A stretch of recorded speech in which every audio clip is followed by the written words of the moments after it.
अस्सलाम वालेकुम guys, welcome to my channel. आज हमने पिछले ही लास्ट वीडियो से आगे कंटिन्यू करना है। तो नेक्स्ट टॉपिक हमारा SDLC बनता है। लास्ट में हमने वर्ड और GBs वगैरह के बारे में पढ़ लिया था। आज हमने SDLC पढ़ना है। So let's get started. System development, system components क्या होते हैं? हमारे पास जो system comprises of the following necessary components. हमारे पास जो एक सिस्टम है वो कैसे बनता है, किन कंपोनेंट से मिलके बनता है। वो कंपोनेंट्स हमारे पास major part hardware, software, people, user जो उसको यूज़ करने वाले होते हैं, वो डाटा और इन्फॉर्मेशन, जो डाटा हम इनपुट करेंगे और आफ्टर प्रोसेसिंग वो इंफॉर्मेशन में चेंज हो जाएगा, ठीक है।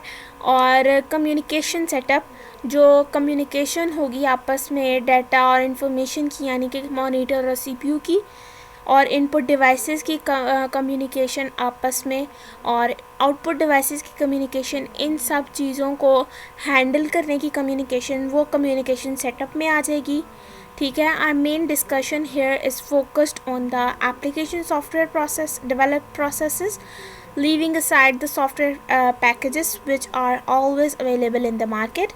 ठीक हो गया। हमारी ज़्यादातर डिस्कशन एप्लीकेशन सॉफ्टवेयर पर डेवलपमेंट पे होगी। To develop a system several distinct phases are to be worked out.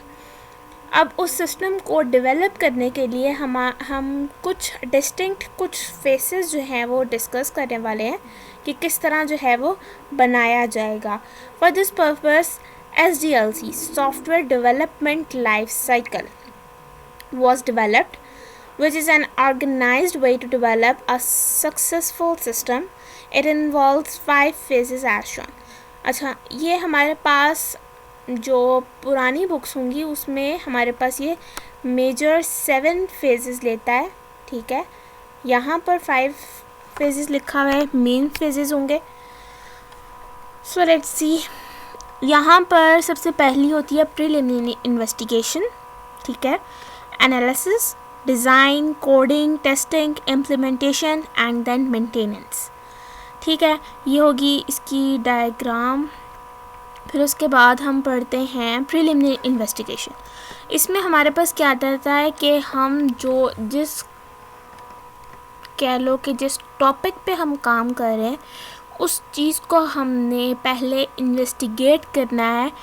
Preliminary यानी कि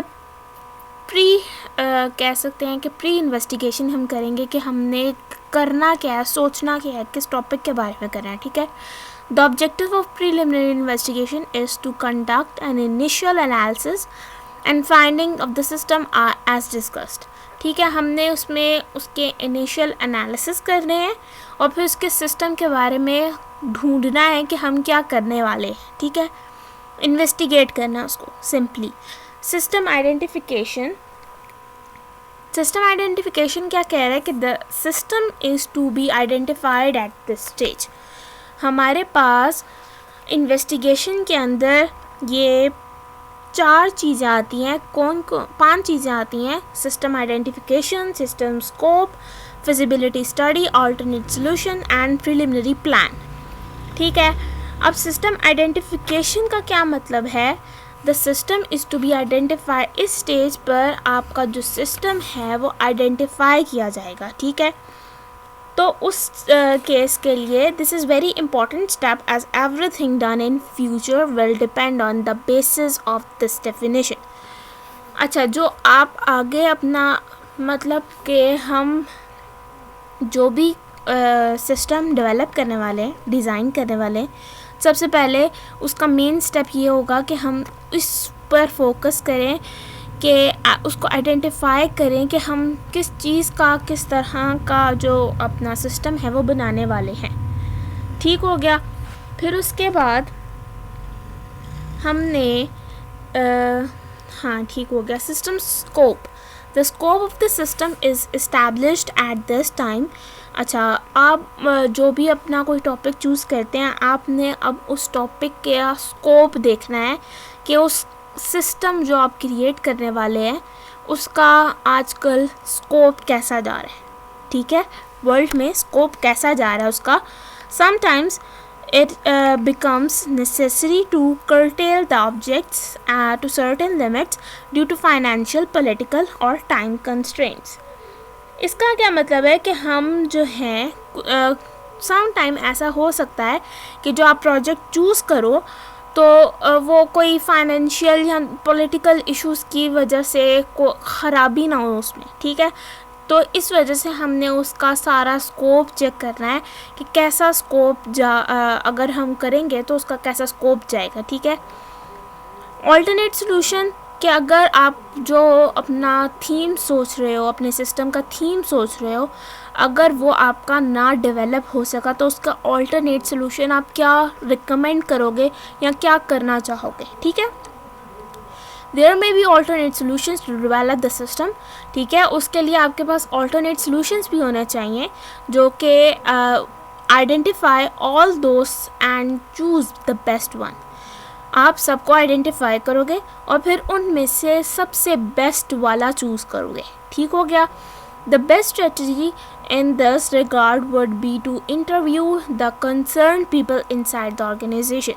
अच्छा, जिस ऑर्गेनाइजेशन के लिए आप अपना सिस्टम क्रिएट कर रहे हो उसके लिए ज़रूरी है कि आप अपने ऑर्गेनाइजेशन के जितने कंसर्न्ड पीपल हैं, यानी कि जो आपके टीम मेंबर्स हैं, आप उनके साथ इंटरव्यू करो, उनसे पूछो कि क्या हम ये बनाना चाह रहे हैं, हमारा ये आइडिया है, क्या हमारा ठीक है, ठीक है।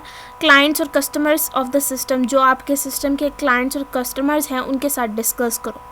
Suppliers and consultants, we can also watch what the competitors are doing for the same type of system.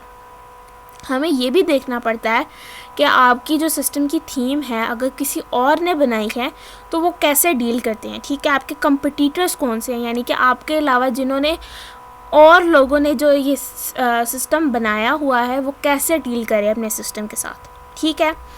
Feasibility study, we have to see the financial, political and time frame variables to go ahead for the system. There may be some special social and technical constraint to be considered also. अच्छा, अब इसमें हमने क्या करना है, feasibility study कि आपका जो आप अपना थीम रख रहे हैं अपने सिस्टम का, आपका जो प्रोजेक्ट है आप उसको फ्लेक्सिबल बनाएं, ठीक है। फिजिबिलिटी मतलब कि उसमें फ्लेक्सिबिलिटी थोड़ी सी हो कि वो टाइम कंस्ट्रेंट या किसी भी इशू की वजह से आपका वो जो है प्रोजेक्ट है थोड़ा सा फ्लेक्सिबल हो, ठीक है, चेंज हो सके। और इसमें हम एक और पॉइंट भी ऐड करते हैं कि जो हमारा फिजिबिलिटी स्टडी के अंदर आएगा, the system must be affordable and acceptable for the organisation. जो आप अपना बना रहे हैं मतलब कि आपको उसकी बजट भी देखना पड़ता है कि आपकी ऑर्गेनाइजेशन, जिस ऑर्गेनाइजेशन के लिए आप बना रहे हो अपना प्रोजेक्ट या सिस्टम, वो आपको आपके उसको अफोर्ड कर सकती है कि नहीं सॉरी, ठीक है। अगर वो अफोर्ड कर सकती हैं या नहीं, और ये भी आप देखते हो कि वो आपकी ऑर्गेनाइजेशन उस चीज़ को एक्सेप्ट करेगी या नहीं करेगी, ठीक हो गया।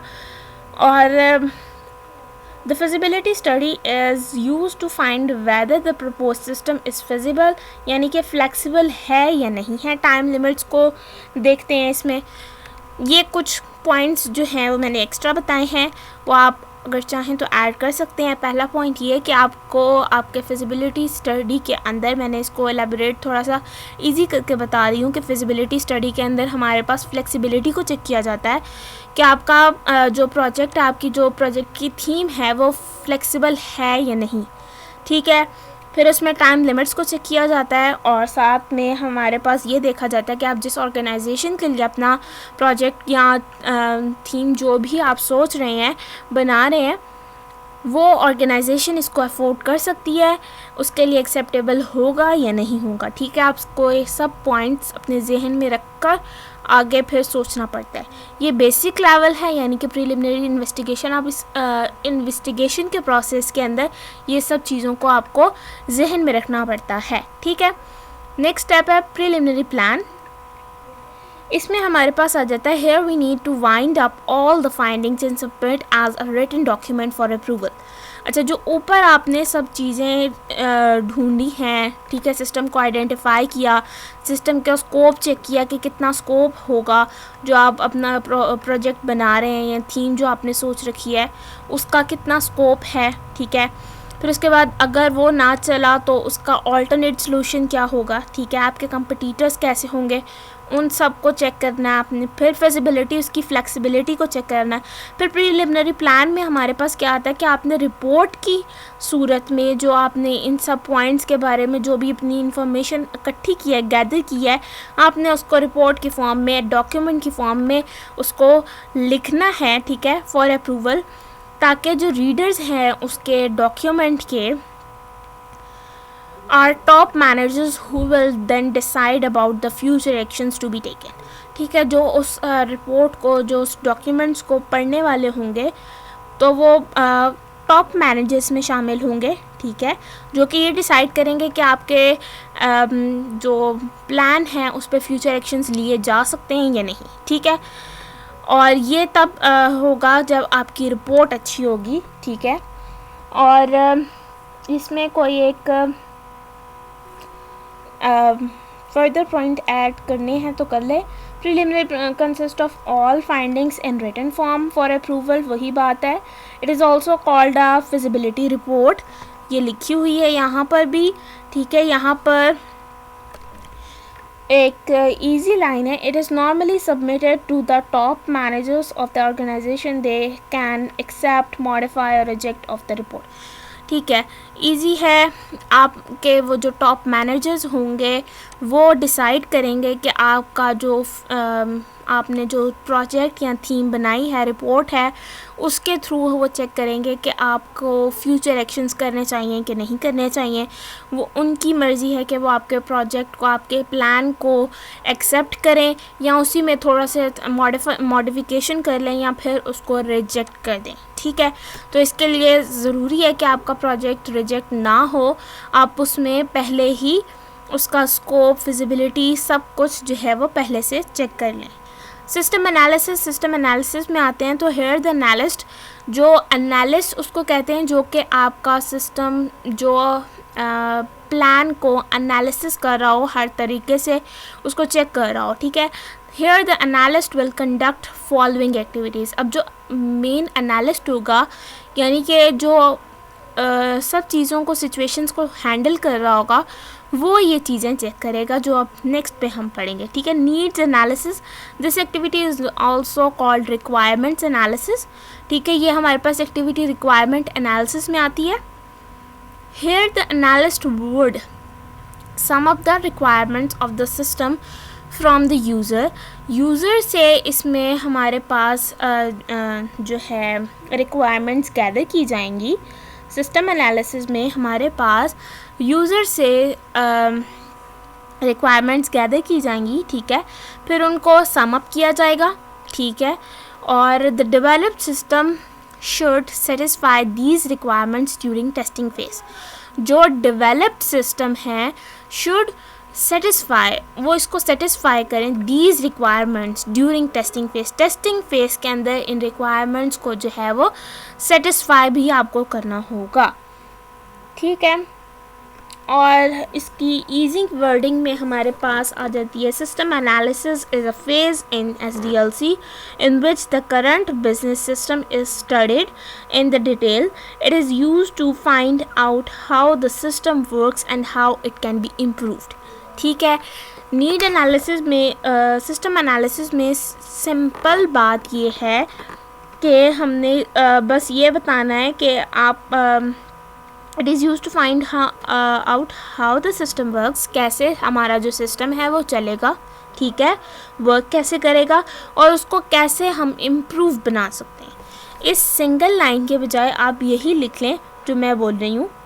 System analysis is a phase in SDLC in which the current business system is studied in detail, जो कि डिटेल में पढ़ा जाता है। It is use to find out how the system works and how it can be improved, ठीक है। Need analysis में is also called a requirement analysis, The developed system must be fulfill all these requirements determined in the steps. ठीक हो गया, वही बात लिखी हुई है.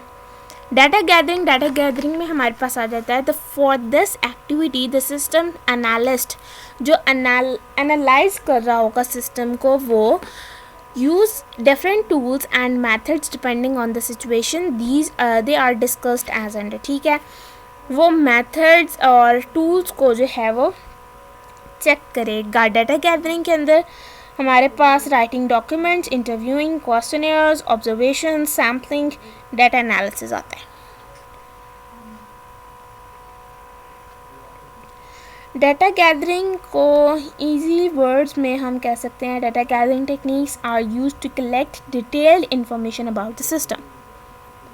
ठीक है, इसका मतलब ये है कि हमने डाटा कलेक्ट करना है, लोगों से कुछ क्वेश्चंस पूछने हैं कि कैसा वो चाहते हैं. ठीक है, फॉर एग्ज़ाम्पल अगर आप एक प्लान बनाते हो तो आप अपने फेलो से, अपने कोलीग से थोड़ी सी सजेशंस ले लेते हो कि कैसा होना चाहिए हमारा प्रोजेक्ट या कैसा हमारा प्लान होना चाहिए.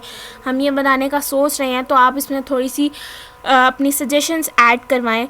तो ये सब जो है हम भी इसमें SDLC बनाने लगे हैं, तो थोड़ी सी जो है वो सजेशंस पीपल से लेंगे. ठीक हो गया, डाटा गैदरिंग में सब कुछ वही आएगा.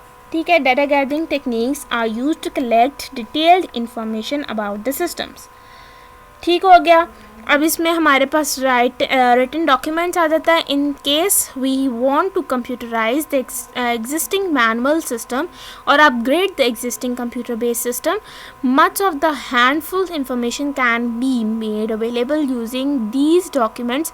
दे are the reports, forms, memos or business plans, policy statements, organizational charts or many others. अच्छा, of the current systems are important source of information. The analyst can study these documents to find out the problem in the system. अच्छा, इसका main written documents का मतलब होता है कि जो आप the written documents of the current systems are improved source of information. जो हमारे पास रिटन डॉक्यूमेंट्स होते हैं ना, वो इम्प्रूव्ड सोर्स ऑफ कह सकते हैं कि हमारे पास इंफॉर्मेशन है कि हमने किस तरह से इंफॉर्मेशन जो है वो लिखी हुई है अपने सिस्टम के बारे में. ठीक है, और फिर इसके बाद the analyst can study these documents to find out the problem. जो एनालिस्ट होते हैं वो इन डॉक्यूमेंट्स को, जो हमने बनाया है डॉक्यूमेंट, उसको रन करते हैं और स्टडी करते हैं अवेलेबल यूजिंग दीज डॉक्यूमेंट्स. ठीक है, handful information can be made available using these documents. In documents को पढ़कर हैंडफुल इंफॉर्मेशन जो है वह लिखी जाती है. दे आर इनको हम रिपोर्ट भी कह सकते हैं, फॉर्म्स भी कह सकते हैं, बिजनेस प्लान्स भी कह सकते हैं. ठीक है, पॉलिसी स्टेटमेंट्स भी कह सकते हैं. हम इसे बहुत कुछ कह सकते हैं जिस आइडिया के हिसाब से हमारे पास हमारा प्लान होगा. ठीक है, इंटरव्यूइंग में हमारे पास क्या आ जाता है, इंटरव्यूइंग द मैनेजर्स. हम इंटरव्यू करते हैं, मैनेजर्स का करते हैं, यूज़र्स का करते हैं, क्लाइंट्स का करते हैं, सप्लायर्स का करते हैं. Competitors will have the analyst designer. जो डिज़ाइनर होगा, ठीक है, वो हेल्प कर लेते हैं कंपटीटर्स से, सप्लायर्स, क्लाइंट्स, मैनेजर से इंटरव्यू करवाते हैं उनका टू गेन मोर नॉलेज. ठीक है, ताकि उनको नॉलेज हो सके इस केस के बारे में. About the system, the emphasis is on the fact that the questions to be asked from them should be precise and relevant. ठीक है, जो हमारा emphasize होता है किस फैक्ट पे होता है, that the question to be ask, जो क्वेश्चन पूछा जाए फ्रॉम देम, उनसे, should be precise and relevant. वो रेलेवेंट होना चाहिए. ये नहीं कि आपका सिस्टम कुछ और है, सिस्टम प्लानिंग कुछ और है और आप उनसे कोई इररेलेवेंट क्वेश्चंस पूछ रहे हो. ठीक है, तो आपको जो चाहिए आप सिर्फ उसी के बारे में पूछें. ठीक हो गया। क्वेश्चन में हमारे पास आता है it may be difficult to interview many people. हम बहुत ज़्यादा मुश्किल होता है कि हम एक एक बंदे को पकड़ के कहें कि आप हमें थोड़ा सा इंटरव्यू दे दें, अपने सजेशंस हमारे साथ शेयर करें। तो इसके लिए हम क्वेश्चनर्स डिज़ाइन करते हैं। उसमें क्या होता है, so it is better to design some questionnaires. हम एक फ़ाइल कह लेते हैं, 2-3 पेजेस होते हैं, उनके ऊपर अपने जो क्वेश्चंस हमने, बेहतर है कि हम जो हर एक बंदे से इंटरव्यू करके वही सवाल पूछते हैं, तो बेहतर है कि हम उनको एक फ़ोटोकॉपी करवा लें जो आपके क्वेश्चंस हैं, जो आपने हर एक बंदे से इंटरव्यू में पूछने हैं। आप उनको पेजेस को फ़ोटोकॉपी करवाओ और उन बंदों को कहो कि आप ख़ुद फिल कर दें, ठीक है। वो हमारे पास क्वेश्चनर्स होते हैं, अक्सर आते हैं कॉलेजेस में और हमारे पास यूनिवर्सिटीज़ में क्वेश्चनर्स फिल्स करवाने वाले। तो आप जो आपसे वो क्वेश्चंस पूछने हैं, ठीक है, आपने उनको अपने राय के मुताबिक उसमें आंसर लिखने होते हैं, ठीक है। Questionnaires to collect the information from as many people as we like. जिन लोगों से हम चाहते हैं, जितने चाहते हैं, हम उन लोगों को वो क्वेश्चनर देते हैं और वो फिल करके आपको अपनी राय के मुताबिक आपको सजेशंस दे देते हैं, ठीक है। This is very convenient. ये हमारे पास आसान हल है एंड इनएक्सपेंसिव मेथड, और इतना एक्सपेंसिव मेथड भी नहीं है, to collect handful of data, कि हम दूसरों के रिटन फॉर्म में डाटा जो है वो कलेक्ट कर दें। बट समटाइम्स द रिस्पॉन्स में बी एम्बिगुअस एंड इनसफिशिएंट। अच्छा, अब इसका क्या मतलब है कि कुछ लोग बहुत इररेलेवेंट आंसर्स भी करते हैं। फॉर एग्ज़ाम्पल कि अगर आपने किसी बंदे से कुछ पूछ लिया है इंटरव्यू में, तो आप उनको डायरेक्ट बोल देते हैं ना कि सर हमारा ये कंसर्न नहीं है, आप हमें दूसरे बता सकते हैं, ठीक है। लेकिन जो क्वेश्चनर्स हैं, अब क्वेश्चनर्स में आप तो उनके साथ नहीं हो ना, हर किसी फिल करने वाले के साथ, तो वो अपनी मर्ज़ी से कुछ भी सॉल्व कर सकते हैं, ठीक है। इनसफिशिएंट जो है वो डाटा भी लिख सकते हैं। तो कुछ हो जाता है कि समटाइम्स रिस्पॉन्स में भी एम्बिगुअस, कुछ ज़्यादा होते हैं कि अंडरस्टैंड नहीं किए जा सकते, और कुछ इनसफिशिएंट होते हैं जो कि उसके रेलेवेंट ही नहीं होते क्वेश्चन के और उन्होंने दिए होते हैं, ठीक है। ऑब्जर्वेशंस में हमारे पास क्या आता है, द एनालिस्ट को डिज़ाइनर कहते हैं। द डिज़ाइनर और his team may go and watch the working behaviour and similar things to know more about the similar systems around, ठीक है। जिस तरह का आप बनाना चाह रहे हो अपना प्रोजेक्ट या सिस्टम जो भी, तो उसके लिए आपको उसी तरह के मिलते जुलते कोई सिस्टम्स पर भी आपको गौर करना पड़ता है कि आप कैसा जो है सिमिलर थिंग्स को आप देखते हो।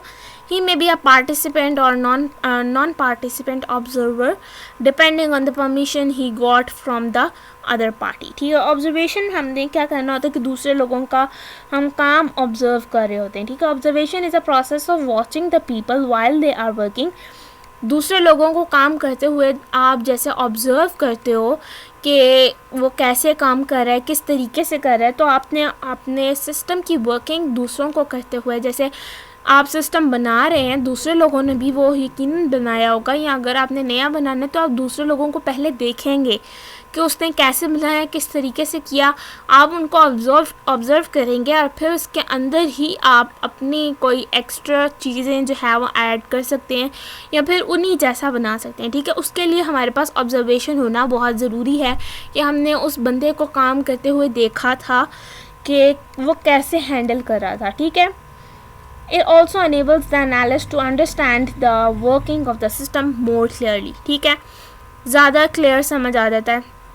जैसे सैम्पलिंग में हमारे पास क्या आता है, if there were a large number of people और events involved in the system, it would be better to work on a portion of all of them to save time, ठीक है। सैम्पलिंग में हमारे पास क्या आ जाता है, is a method of selection users to units for getting information. अच्छा, हमने इसमें सेलेक्ट करना होता है if there were large number of people. यहाँ पर अगर बहुत ज़्यादा पीपल जो है वो ज़्यादा हैं और event involved in the system, it would be better to work on a portion of all of them to save time. अच्छा, हम सैम्पलिंग में क्या करते हैं कि बहुत सारा ज़्यादा डाटा हो जाता है कि हम दूसरे लोगों से जो क्वेश्चनर्स में लेते हैं, ठीक है। तो उसके लिए ऐसा नहीं है कि एक ही बंदा जो है वो उन सब लोगों की पढ़ने बैठ जाए, तो हम उनको पोर्शन में डिवाइड कर लेते हैं और सब में जो है वो काम बांट देते हैं। तो ये हमारे पास टाइम सेविंग ही है कि हमारा टाइम बच जाएगा। It would be better to work, और फिर उसके बाद पोर्शंस में हम वर्क करके जो है वो इजी हो जाएगा। ये उन लोगों के लिए बताया गया है। ठीक हो गया। फिर उसके बाद हमारे पास आ जाता है data analysis. As we are living in the information age, हम जैसे कि इंफॉर्मेशन एज में जी रहे हैं, तो it is generally believed in today's computing scenario. तो ज़्यादातर जनरली हमें बिलीव करना चाहिए टुडेज़ कंप्यूटिंग सिनेरियो, जो आजकल का कंप्यूटिंग सिनेरियो चल रहा है, दैट डाटा और information is the most precious commodity. अब जो डाटा और इंफॉर्मेशन है वो हमारे सबसे कीमती असासे हैं। ठीक हो गया। Therefore data must be accurate. इस सब के लिए डाटा को एक्यूरेट होना ज़रूरी है, ठीक है, कंप्लीट होना ज़रूरी है, readily available in the system we design, और उस सिस्टम के लिए जो है वो अवेलेबल होना चाहिए जो कि हम डिज़ाइन कर रहे हैं। So to keep it in proper shape, उसको प्रॉपर शेप में करने के लिए we have many tools available. हमारे पास बहुत सारे टूल्स अवेलेबल हैं। For example DFD, data flow diagrams, हमारे पास जो फ्लो चार्ट्स होती हैं उनके बारे में बात की जा रही है। सिस्टम फ्लो चार्ट्स भी उन्होंने बता दिए। कनेक्टिविटी डायग्राम्स, जो मतलब कि हमने उसको डायग्राम के तौर पर जो है वो कर देना, डाटा को एनालिस करना है। जैसे कि आपने देखा होगा जो आर्मी मूवीज़ होती हैं, तो जो आर्मी जिस जगह पर उन्होंने मार्च करना होता है या जिस जगह पे उन्होंने अटैक करना होता है, तो वो उस चीज़ का पहले मैप बनाते हैं कि हमारे पास यहाँ मतलब कि कहाँ कहाँ से हम लोग एंटर हो सकते हैं, कहाँ कहाँ जगह खाली है और कहाँ कहाँ आबादी है। ठीक है, मैप के थ्रू सब कुछ जाना जा सकता है अगर हम किसी एक चीज़ का मैप बना लें। ठीक है, तो इसकी वजह से डाटा एनालिस किया जाता है। जो हमने ऊपर सब कुछ ले लिया, क्वेश्चनर्स वगैरह ले लिए, तो अब उसको ज़रूरी है कि हम उसको एक डायग्राम, एक फ़्लो चार्ट में जो है क्रिएट कर लें, ताकि मैप के थ्रू, उस मैप के थ्रू हमें समझने में आसानी हो जाए। ठीक है, डिटेल हो जाती है। फिर उसके बाद हम उसको डिस्कस कर लेते हैं। फिर उसके बाद एनालिसिस रिपोर्ट में हमारे पास क्या आ जाता है, once the analysis work is over, जब हमारे पास एनालाइजिंग का वर्क कंप्लीट हो जाएगा। ठीक है, ए वर्क इज़ ओवर, जब हमारे पास वो वर्क कंप्लीट हो जाएगा, we need to document it in a presentable form to higher management for their review. अच्छा, जब हमारे पास काम हमारा जो है एनालिसिस का काम कंप्लीट हो जाएगा, तो हमने उसको एक डॉक्यूमेंट के फॉर्म में देना है, और ऐसा डॉक्यूमेंट के फॉर्म में देना है कि वो प्रेजेंटेबल हो।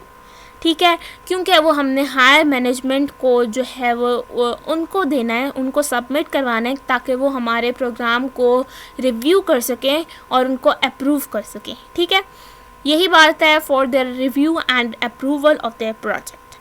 This report should have 3 parts. इसके 3 पार्ट्स होते हैं रिपोर्ट के, एनालिसिस रिपोर्ट के। First, it should explain how the current system works. अच्छा, हमने इसमें एक्सप्लेन ये करना होगा कि कैसा जो करंट सिस्टम है, आजकल जो सिस्टम जा रहा है वो कैसा है। ठीक है, फिर उसके बाद सेकंड हमने ये बताना है, it should explain the problems in the existing, जो आपका सिस्टम फ़िलहाल चल रहा है, यानी कि रनिंग में है। फॉर एग्ज़ाम्पल कोई भी एक सिस्टम ले लेते हैं, तो वो फ़िलहाल लोग यूज़ करें, वो सिस्टम फ़िलहाल यूज़ कर रहे हैं। हमने सबसे पहले उस सिस्टम का प्रॉब्लम बताना है कि लोग उसमें क्या फेस कर रहे हैं उस सिस्टम को यूज़ करने में। ठीक है, फिर उसके बाद हमने उसकी प्रॉब्लम डिस्कस करनी है कि जो प्रॉब्लम उन लोगों को आ रही है वो पहले हमने ये बताना है कि सिस्टम काम कैसे करता है। ठीक है, दूसरा हमने ये बताना है कि उसकी प्रॉब्लम हमने क्या देखी है। तीसरा हमने ये बताना है finally it should describe the requirements for the new system. फिर उसके बाद हमने अपना जो नया सिस्टम बनाना है उसकी रिक्वायरमेंट्स और रिकमेंडेशन हमने फ्यूचर के लिए देनी है। ठीक हो गया। फिर डिज़ाइन आ जाता है। Design in this phase of SDLC the analyst जो डिज़ाइनर है वर्क ऑन द प्रीलिमिनरी, यानी कि logical design, detail physical design, and then write a detail report. फिर उसके बाद वो अपनी डिटेल रिपोर्ट को जो है वो राइट करता है। अब लॉजिकल डिज़ाइन हमारे पास क्या आ जाता है? It describes the general function capabilities of a propose system. ये हमारे पास डिस्क्राइब करता है जनरल फंक्शनल कैपेबिलिटीज़ को ऑफ अ प्रपोज सिस्टम। जो हम प्रपोज सिस्टम मतलब जो सिस्टम हम क्रिएट करने वाले, न्यू सिस्टम जो बना रहे हैं। It reviews the system requirements and consider the major system components। ठीक है, ये हमारे सिस्टम रिक्वायरमेंट्स को रिव्यू करता है कि हमें क्या क्या नीडेड है, कौन कौन से कंपोनेंट नीड हैं। ठीक है, and consider the major system component, और उनमें से मेजर को फाइंड आउट करता है। Case tools and project management software, MS project, Gantt chart और पर्ट चार्ट, ये कुछ चार्ट्स हैं कि कैसे जो है वो हमने क्रिएट करना है, उसके टूल्स बताए हुए हैं। May be use to accomplish this task you will learn about these tools and software in some advanced course। ठीक हो गया, हमारे पास लॉजिकल डिज़ाइन बताना है कि हमने कैसे उसमें लॉजिकली अपनी इम्प्लीमेंट्स देनी है। ठीक है, उसमें हमने कौन अपने प्रपोज सिस्टम के अंदर कैसे टूल्स यूज़ कर रहे हैं, फिर उसको मतलब डिफ़ाइन करना है प्रॉपरली। ठीक हो गया। फिज़िकल डिज़ाइन हमारे पास कैसे आएगा? लॉजिकल डिज़ाइन में हमने सिंपल लॉजिक बतानी है कि हम कैसा डिज़ाइन चाहते हैं। फिज़िकल में हम क्या करेंगे? It describes how a propose system will deliver the general capabilities. Describe जो हमने लॉजिकल डिज़ाइन के अंदर, इसमें हमने जो कह लो कि हमने जो लॉजिक अपनी क्रिएट की है पेपर के ऊपर, हमने फ़िज़िकल डिज़ाइन में उसको इम्प्लीमेंट करना है। ठीक है, डिलीवर करना है कि हम कैसे उसको करना चाह रहे हैं, अपनी आइडियाज़ को हम जो हैं वो डिलीवर करेंगे। It will address the following points. Output requirements इसमें बताएगा, इनपुट रिक्वायरमेंट्स बताएगा, storage requirement, processing requirement and system control and backup recovery. मतलब कि वो फिज़िकल डिज़ाइन में सब कुछ बताएगा कि उसके दिमाग में क्या चल रहा था, उसकी लॉजिक क्या थी, और फिर उसके बाद वो डिलीवर करने में हमें आउटपुट रिक्वायरमेंट बताएगा, इनपुट बताएगा, स्टोरेज, प्रोसेसिंग, सिस्टम कंट्रोल कैसे करेगा, वो सब उसको फिज़िकल डिज़ाइन में लिखना पड़ेगा। ठीक हो गया। Report, a detail report on the logic physical design is to be submitted. अच्छा, अब रिपोर्ट के अंदर जो आपने लॉजिकल डिज़ाइन में लिखा, जो आपने फ़िज़िकल डिज़ाइन में लिखा, आपको सब कुछ जो है वो अब इस रिपोर्ट के अंदर डिटेल करके रखना पड़ेगा। ठीक है, submitted to the higher management, क्योंकि आपने उसमें हायर मैनेजमेंट को लिखवानी, रिपोर्ट सबमिट करानी है with some sort of presentations explaining them to the details of the proposed system। अच्छा, एक ऑर्गेनाइजेशन में इतना सिंपल काम नहीं होता कि आप खुद ही से करें सब कुछ। आपको हर स्टेप में, आप सब देख रहे होंगे कि सबसे पहले हमने प्रिलिमिनरी इन्वेस्टिगेशन की। ठीक है, इसके एंड पे हमने प्रिलिमिनरी प्लान में रिपोर्ट एक सबमिट करवाई अपने टॉप मैनेजर्स को। फिर उसके बाद हमने सिस्टम एनालिसिस किया। फिर उसके बाद हमने इसमें भी एंड में सैम्पलिंग डाटा एनालिसिस की रिपोर्ट जमा करवाई। फिर उसके बाद अपने उसको हायर टीम को, जो भी उसकी हायर टीम होगी ऑर्गेनाइजेशन की, ठीक हो गया। फिर उसके बाद मैनेजमेंट को, फिर उसके बाद डिज़ाइन में हमने, फिर लास्ट में डिज़ाइन का जब फेज़ होगा, फिर उसमें हमने लास्ट में अपनी रिपोर्ट जमा करवानी है, वो भी डिटेल्ड। ठीक हो गया। कोडिंग, अब जितनी आपने रिपोर्ट्स, 3 रिपोर्ट्स अपनी जमा करवा ली। जिस रिपोर्ट में आपको वो मैनेजमेंट साइड से अगर आपकी कोई मिस्टेक हुई तो वो कैंसिल भी कर सकते हैं, उसमें मॉडिफिकेशन भी करवा सकते हैं और फिर उसको एक्सेप्ट भी कर सकते हैं। ठीक है, अब कोडिंग का पार्ट आता है, तो कोडिंग में हम क्या करेंगे? This is the core area of the system development process. It consist of writing the segments and programs. अच्छा, अब इसमें आपने सिंपल कोडिंग करनी होगी। ठीक है, डेवलपमेंट प्रोसेस है, सिस्टम डेवलपमेंट प्रोसेस यहाँ पर स्टार्ट होता है और इसमें आपने अपने सेगमेंट्स और प्रोग्राम्स जो हैं वो राइट करने हैं, which will be coupled together in the shape of complete system. पूरे सिस्टम की जो है शेप जो है वो इसमें कहते हैं प्रेजेंट करनी है आपने।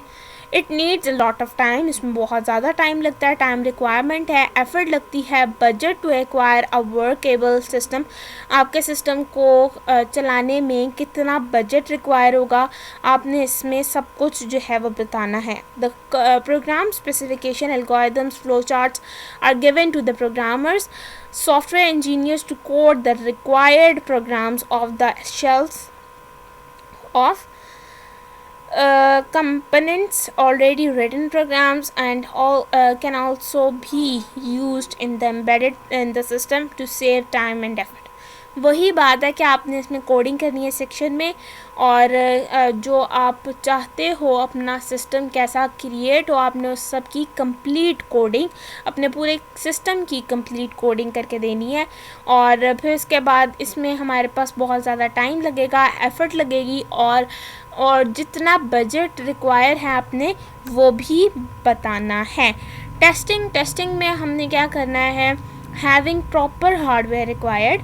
अच्छा, अब टेस्टिंग आप सिस्टम की करने लगे तो इसके लिए ज़रूरी है कि आपके पास जो प्रॉपर हार्डवेयर है जो यूज़ होगा आपके उस पर सिस्टम में, तो आप उसको प्रॉपरली जो है वो टेस्ट करें.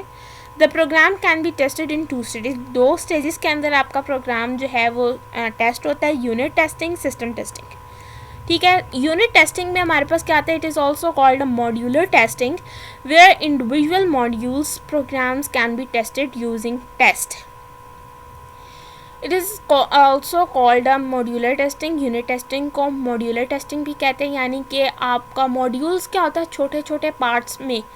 तो मतलब कि आपका जो सिस्टम अब तक बन चुका है कोडिंग तक, उसको हम छोटे छोटे मॉड्यूल्स में चेक करेंगे. उसमें हर एक इंडिविजुअल मॉड्यूल, हर एक इंडिविजुअल पार्ट को जो है वो टेस्ट किया जाएगा. ठीक है, सैम्पल डाटा में, टेस्ट डाटा में. फिर उसके बाद सिस्टम टेस्टिंग आती है. In this part of modules are linked together to test their workability as a one system. एक सिस्टम के तौर पर जो है, अब जितने यूनिट टेस्टिंग थी ना, उसमें उसने इंडिविजुअल मॉड्यूल्स को टेस्ट किया, एक एक मॉड्यूल को टेस्ट किया. सिस्टम टेस्टिंग अब उन सब मॉड्यूल्स को, यानी कि जितने पार्ट्स उसने बनाए थे उन सब को गैदर किया और फिर एज अ सिस्टम उसकी फिर इम्प्लीमेंटेशन और टेस्टिंग की. इम्प्लीमेंटेशन नहीं, अभी सिर्फ टेस्टिंग की. ठीक है, एक्चुअल डाटा में be use to do the system testing and at the same time data can also be used to check whether the system fails or not. ठीक हो गया. if the system passes all the tests, अगर तो system जो हमने बनाया, design किया है, वो सारे टेस्ट पास कर लेता है, we can implement the system. फिर उसका नेक्स्ट स्टेप हमारे पास क्या है कि हम उस सिस्टम को इम्प्लीमेंट स्टेज में ले जाएंगे. ठीक है, अब नेक्स्ट आती है implementation. The activity consist of transferring the hardware, software and data, files, database, etc. to the new working environment. Server users of systems are also trained in this phase. जो users हैं और जो system बनाने वाले हैं तो उनको तो वैसे ही पता होगा, लेकिन जो यूज़र्स हैं उसको हम ट्रेंड करते हैं इम्प्लीमेंटेशन के प्रोसेस के अंदर. इम्प्लीमेंटेशन में भी अचीव इन 5 अप्रोचेस. इम्प्लीमेंटेशन में हमारे पास 5 स्टेप्स होते हैं: direct, parallel, phased, pilot, user training. ठीक हो गया. सबसे पहले direct implementation. In this way the user start using the new system right away and stop working on the old one. अच्छा, डायरेक्ट इम्प्लीमेंटेशन में हम क्या करेंगे, हम अपना न्यू सिस्टम लॉन्च करेंगे और जो लोग होंगे, जो यूज़र्स होंगे, वो अपने ओल्ड वर्जन को, ओल्ड सिस्टम्स को जो है वो छोड़ देंगे और आपका जो न्यू सिस्टम है उस पर वर्किंग स्टार्ट करेंगे. पैरेलल इम्प्लीमेंटेशन में क्या होगा कि हम इस अप्रोच को यूज़ करते हुए कि हम न्यू और ओल्ड सिस्टम दोनों को साइड बाय साइड यूज़ करते रहते हैं until it is felt that the new system is quite reliable. ठीक है, पैरेलल में हमारे पास क्या होगा, हम दोनों ओल्ड वर्जन, न्यू वर्जन दोनों को parallel side by side work करेंगे. फिर उसके बाद हमें पता चलेगा कि नहीं, वाकई जो नया हमने बनाया है वो रिलायबल है. ठीक है, डायरेक्ट में वो डायरेक्ट ही हम कह देते कि हमारा न्यू सिस्टम जो है वो आप यूज़ करें, ओल्ड सिस्टम को छोड़ दें. फिर उसके बाद फेज्ड इम्प्लीमेंटेशन हमारे पास आ जाती है. In this approach parts of the systems are implemented, इसमें कुछ जो है वो इम्प्लीमेंट होते हैं कुछ पार्ट्स सिस्टम के, until the whole system is implemented, और फिर तब तक होते रहते हैं जब तक हमारा पूरा सिस्टम जो है वो इम्प्लीमेंट ना हो जाए। पायलट इम्प्लीमेंटेशन हमारे पास क्या होती है?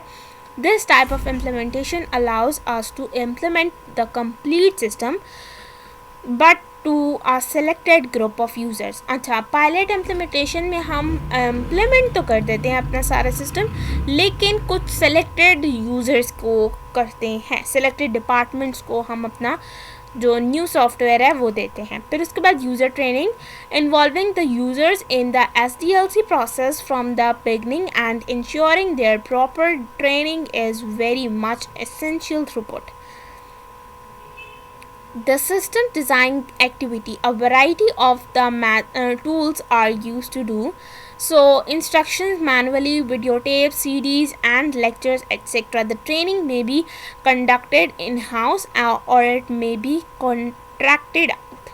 अच्छा, यूज़र ट्रेनिंग में हम क्या करेंगे कि इसमें हमने जो यूज़र्स होंगे इन द SDLC प्रोसेस, जो बनाने में जो यूज़र्स थे वो बाकी जो अदर यूज़र्स हैं उनको हमारे सिस्टम के बारे में बताएंगे। ठीक है, पूरे सिस्टम की एक्टिविटी के डिज़ाइन के बारे में उसको एक्सप्लेन किया जाएगा अदर यूज़र्स को। ठीक हो गया। मेंटेनेंस में हमारे पास आ जाता है the last phase adjust the and improves the system by considering the user's evaluations, feedback and enhancements based on their due recommendation. In this phase, due maintenance and help it is also provided to the users against their queries, problems and ambiguities. अच्छा, maintenance में हमने क्या करना है कि लोगों को कुछ लोगों को यूज़ नहीं करना आता होगा आपका न्यू सिस्टम, तो उस केस में आपने अपने जो यूज़र्स होंगे उनको उनके सारे जो क्वेश्चन अराइजिंग होगी उनको आपने सॉल्व करना होगा। ठीक है। The last phase adjusts and improves the system by considering the user evaluation. आपने यूज़र से फीडबैक लेना है, ठीक है, and enhancements based on their due recommendation, और जो रिकमेंड करते हैं यूज़र्स उनके रिकमेंडेशन पे थोड़ा और करना है। इन दिस फेज़, इस फेज़ के अंदर due maintenance and help is also provided to the users against their curies.